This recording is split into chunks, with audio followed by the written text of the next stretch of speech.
Chapter था हमारा pair of linear equation in two variable. Exercise 3.2 के कुछ रिमेनिंग क्वेश्चंस हैं, उसको हम करते हैं।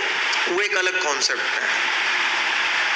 कॉन्सेप्ट ये है कि अगर दो लाइनें, दो इक्वेशन है, कौन सी इक्वेशंस?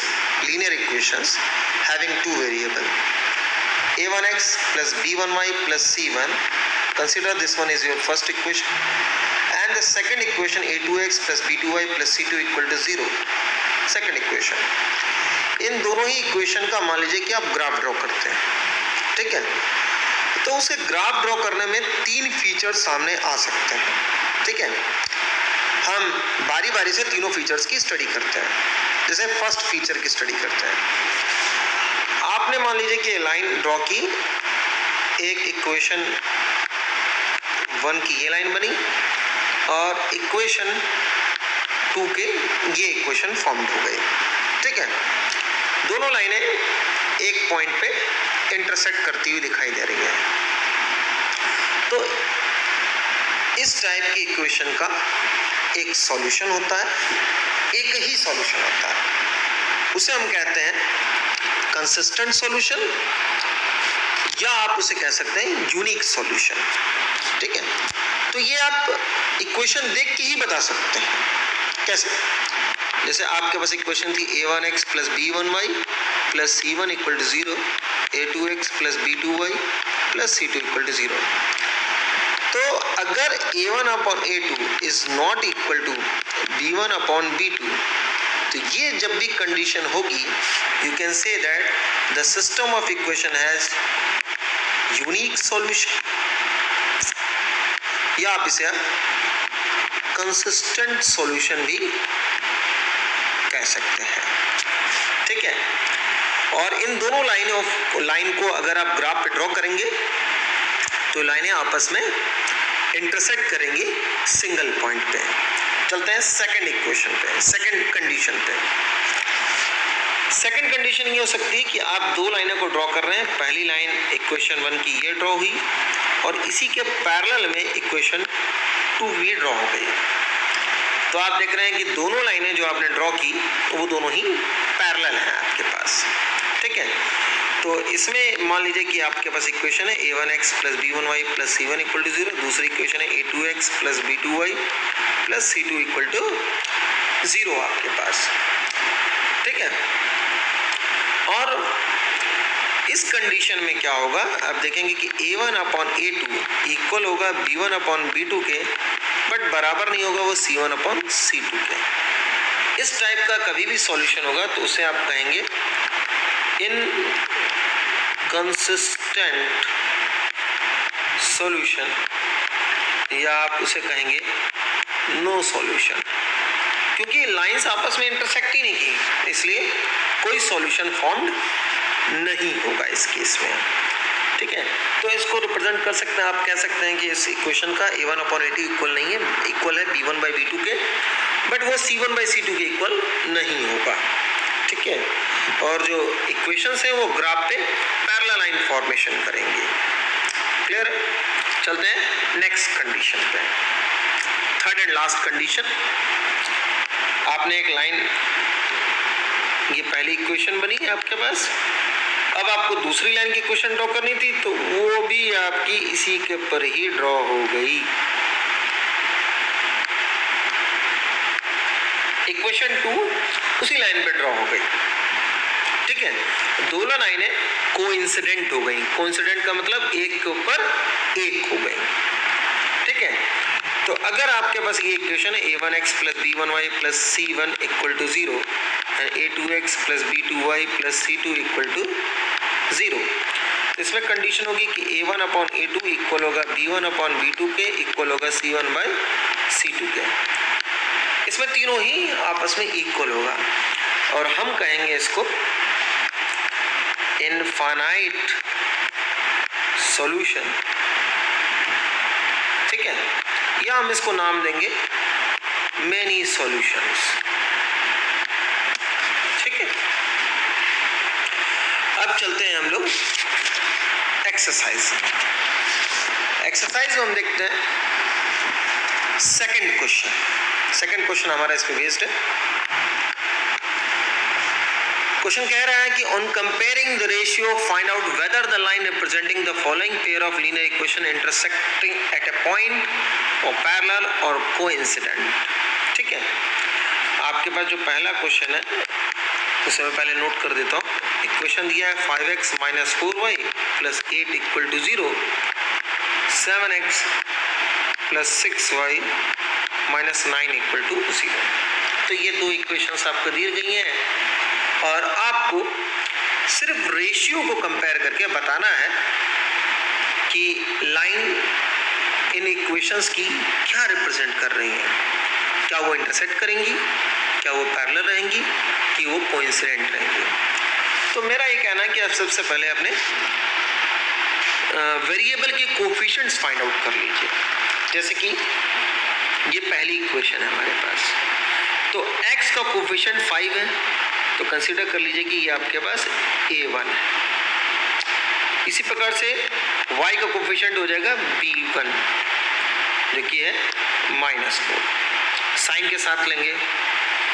और जो तीसरा है जो कि इंडिपेंडेंट, इसका कोई वेरिएबल नहीं है, उसे आप c1 ले लेंगे और उसकी वैल्यू है 8 आपके पास। ध्यान रहे कोफिशिएंटों को उनके साइन के साथ लें। अब जैसे कि ये सेकंड इक्वेशन है, इसमें x के साथ आपको दिख रहा है 7, तो सेकंड इक्वेशन a2 देगी। +7 है इसलिए +7 हुआ। b2 आपके पास दिख रहा है +6, c2 आपको दिख रहा है -9। अब आप सबसे पहले क्या करेंगे, तीनों कैलकुलेट कर लीजिए। a1/a2 हो गया 5/7, b1/b2 हो गया -4/6। चाहो तो इसको सॉल्व भी करो, ये हो जाएगा -2/3। और c1/c2 अगर आप देख रहे हैं तो ये हो गया 8/-9। अब आपको साफ दिख रहा है कि a1/a2 is not equal to b1/b2। कैसे आप देख पा रहे हैं?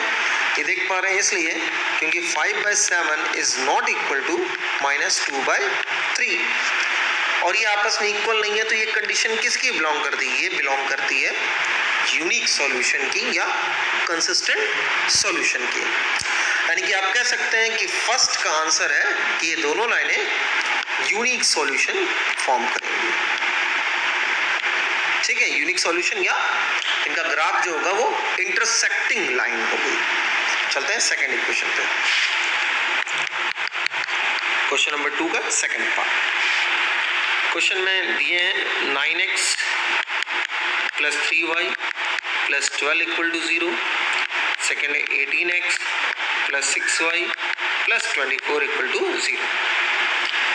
और आप क्या करेंगे, अपने कोफिशिएंट्स लिख लेंगे। जैसे ये इक्वेशन 1 है और इक्वेशन 2 है, तो इक्वेशन 1 आपको a1 देगी तो हो गया 9, b1 देगी तो हो गया 3, c1 देगी तो हो गया 12, इसी प्रकार से a2 हो गया 18, b2 हो गया 6, c2 हो गया 24। अब आप कैलकुलेट कर लीजिए, a1/a2 कैलकुलेट करिए, 9/18 कैंसिल कर दिया, 1/2 मिल जाएगा। b1/b2 कैलकुलेट करिए, 3/6 ये भी कैंसिल करिए, हाफ मिल जाएगा। c1/c2 कैलकुलेट कर लीजिए, 12/24 इसे भी कैंसिल कर दीजिए, 1/2 मिल जाएगा। तो यहाँ आप देख रहे हैं कि सब हाफ है,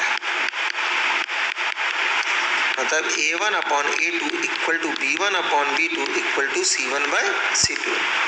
तो स्टूडेंट देख सकते हैं कि आप तीनों ही रेशियोज आपस में इक्वल हैं और ऐसा तब होता है जब आपके पास लाइनें कोइंसिडेंट होती हैं। ठीक है, यानी कि आप कह सकते हैं इसका इनफाइनाइट सॉल्यूशन या मेनी सॉल्यूशन है। तो आंसर हम लिख सकते हैं कि इसके अंदर कोइंसिडेंट लाइंस फॉर्म करेंगे। चलते हैं थर्ड पे। क्वेश्चन नंबर 2 का थर्ड पार्ट। इसमें दे रखे हैं आपके पास 6x - 3y + 10 = 0, सेकंड इक्वेशन है 2x - y + 9 = 0। Question number first, equation number second आपके पास। तो from equation number 1 you will get the values of a1 is 6, b1 is -3, c1 is 10, From equation number 2 you will get a2 as 2, b2 as -1, c2 as 9, and then we are going to calculate the value of a1 by a2, which is equal to 6 by 2. Calculating this one is equal to 3. b1 by b2, which is -3 by -1, cancelling we have 3, and c1 by c2, which is equal to 10 by 9. अब आप देख रहे हैं कि a1 by a2 is equal to b1 by b2, क्योंकि दोनों ही 3 हैं, but these are not equal to c1 by c2, which is your 10 by 9. This one is the condition of parallel lines. तो आप इसका आंसर लिखेंगे कि these lines form parallel lines, means it has, these lines have no solution. Okay, अब चलते हैं हम लोग क्वेश्चन नंबर 3 पे. क्वेश्चन नंबर 3 है, on comparing the ratio find out whether the following pair of line equation और consistent और inconsistent. मतलब थर्ड क्वेश्चन में आपको सिर्फ इतना बताना है कि जो पेयर ऑफ इक्वेशन है उनका कंसिस्टेंट सॉल्यूशन है कि इनकंसिस्टेंट सॉल्यूशन है. हमें मतलब कंसिस्टेंट से मतलब है, यानी तो इनकंसिस्टेंट से मतलब है. तो आप देख रहे हैं कि क्वेश्चन नंबर 3 में 5 पार्ट है. तो ऐसा करता है कि मैं कुछ करवाता हूँ, कुछ आप लोगों के लिए छोड़ देता हूँ. तो पहले के 2 क्वेश्चंस मैं आपके लिए छोड़ देता हूँ. क्वेश्चन नंबर 3 से मैं देखता हूँ. क्वेश्चन नंबर 3 के 3 में जो पहली इक्वेशन है वो 3 by 2x plus 5 by 3y equal to 7 है. दूसरी इक्वेशन है 9x minus 10y equal to 14 है. Equation 1 and equation 2. चलिए हम ले लेते हैं कोएफिशिएंट्स. इक्वेशन 1 से आपको a1 मिल जाएगा 3 by 2, b1 हो जाएगा 5 by 3 एंड c1 हो जाएगा 7. a2 आपको दूसरी इक्वेशन से मिलेगा जो कि है 9. अच्छा बेटे, एक ये मैं थोड़ा सा डिस्कस नहीं कर पाया इसके अंदर. आप इक्वल टू 7 by 14 है तो उसको आप इक्वेशन के इस साइड ले आएंगे, मतलब इसको जनरलाइज फॉर्म में कर देंगे. मतलब मैं थोड़ा सा यहाँ पे करेक्शन करना चाहूँगा. ये हो जाएगा -7 equal to 0 and -14 equal to 0. तो इसके अकॉर्डिंगली c1 की वैल्यू हो गई -7. इसी प्रकार से b2 आपके पास हो जाएगा -10 और c2 अब आ गया -14. इससे कोई इतना फर्क नहीं पड़ता बेटा, लेकिन हमको इसको जनरलाइज फॉर्म में लिखना होता है तो हम उसको लिखेंगे. तो कैलकुलेट कर लेते हैं अपने रेशियोज. a1 by a2 हो जाएगा 3 by 2 डिवाइडेड बाय 9. इसे आप लिख सकते हैं 3 by 2 इंटू 9. 3 से 3 कैंसिल हो जाएगा, ये आ गया 1/6 आपके पास. अब आप कैलकुलेट कर लेंगे b1 is to b2. तो b1 is 5 by 3 and b2 is -10. तो then this is equal to 5 by 3 into -10. 5 से 2 टाइम कैंसिल हो जाएगा, ये हो गया 1/6. सिमिलरली c1 by c2 हम कैलकुलेट कर लेते हैं. तो -7 by -14 कैंसिल कर देंगे तो 1/2 हो गया. अब आप तीनों ही रेशियो देख रहे हैं कि वो आपस में इक्वल नहीं है. 1/6 is not equal to -1/6 and not equal to 1/2. 3 of them are not equal. तो हमें 3 ऑफ देम से तो मतलब नहीं है, हमें तो स्टार्टिंग के 2 से मतलब है कि आपके पास a1 upon a2 is not equal to b1 upon b2. साफ दिख रहा है कि इक्वल नहीं है आपस में. और अगर ये इक्वल नहीं है तो इसका मतलब सिस्टम ऑफ सॉल्यूशन क्या है? कंसिस्टेंट सॉल्यूशन है आपके पास. तो हम इसका आंसर लिख देंगे कंसिस्टेंट सॉल्यूशन. आप नीचे लिख दीजिएगा, मेरे पास जगह नहीं है. चलते हैं 4th पार्ट पे. Question number 3 4th part. अब इक्वेशन दी गई है 5x minus 3y equal to 11 और दूसरी इक्वेशन दी गई है -10x plus 6y equal to -22. ये पहली इक्वेशन और ये दूसरी इक्वेशन. तो पहला काम होगा कि हम इसको जनरल फॉर्म में ले आए.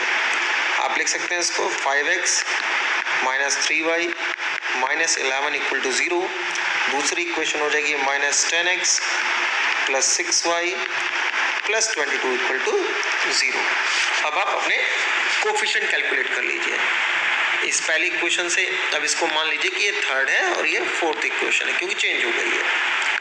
तो इक्वेशन 3 से आपको मिल जाएगा a1 is equal to 5, b1 is equal to -3, c1 is equal to -11। ध्यान रहे पॉजिटिव और नेगेटिव साइन के साथ कोफिशिएंट को लेना है हमें। a2 हो गया -10, b2 हो गया 6 और c2 हो गया 22। अब आप कैलकुलेट कर लेंगे। आपके पास a1 बाई a2 की वैल्यू हो गई 5 by -10 which is equal to -12।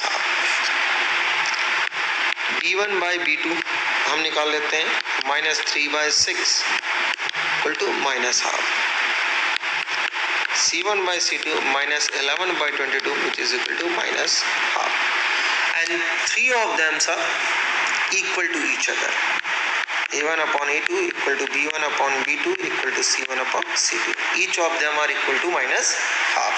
तो अब कह सकते हैं कि इस केस में system of equation has infinite solution.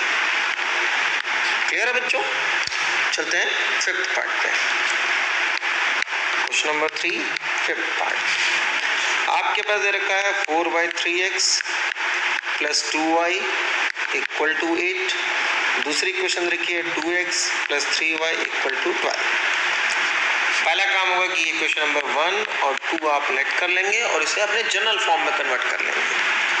General form में क्या करना है हमें, जो इक्वल टू के राइट हैंड साइड में उसको लेफ्ट हैंड साइड ले आना है। तो इक्वेशन होगी 4/3x plus 2y minus 8 equal to 0, 2x plus 3y minus 12 equal to 0। Then we are going to write down the name the equation number 3 and 4 and then write down the coefficient of these. So you have a1 is equal to 4/3, b1 is equal to 2, c1 is equal to -8, a2 is equal to 2, b2 is equal to 3 and c2 is equal to -12. Then we are going to find out the ratio. We have a1 by a2 equal to 4/3 divided by 2 which is equal to 4/3 into 2. 2 से 2 times cancel. This is equal to 2/3. Then b1 by b2 which one is 2/3. c1 by c2 is equal to -8 by -12 divided with 4, cancel with 4, negative to negative cancel, 4 2 side, 4 3 12. All of them are equal to each other.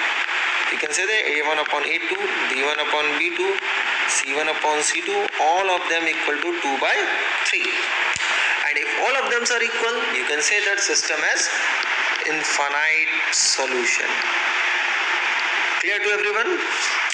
Then move on the next question, question number 4. So question number 4 is given to you. Which of the following pair of linear equation are consistent? Obtain the solution graphically. Question number 4 में चाहूँगा कि आप सब लोग अपने आप करें, क्योंकि इसके अंदर क्या है कि पहले आपको चेक करना है कि कौन सी इक्वेशन जो है उसका कंसिस्टेंट सॉल्यूशन है और किसका नहीं है। अगर कंसिस्टेंट है तो आपको ग्राफ ड्रॉ करके करना है। तो मैं चाहूँगा कि जैसे मैंने थर्ड क्वेश्चन नंबर सेकंड और थर्ड कराया उस हिसाब से आप क्वेश्चन नंबर 4 में भी चेक करेंगे कौन कौन सी इक्वेशन आपके पास का यूनिक सॉल्यूशन है, और जिसका यूनिक सॉल्यूशन होगा या कंसिस्टेंट सॉल्यूशन होगा उसका ग्राफ आप ड्रॉ करेंगे और फिर इंटरसेक्टिंग पॉइंट फाइंड आउट करेंगे, क्योंकि इंटरसेक्टिंग पॉइंट ही सॉल्यूशन है इसका। ठीक है, अब चलते हैं क्वेश्चन नंबर 6 पे। क्वेश्चन नंबर 4 होमवर्क हो गया।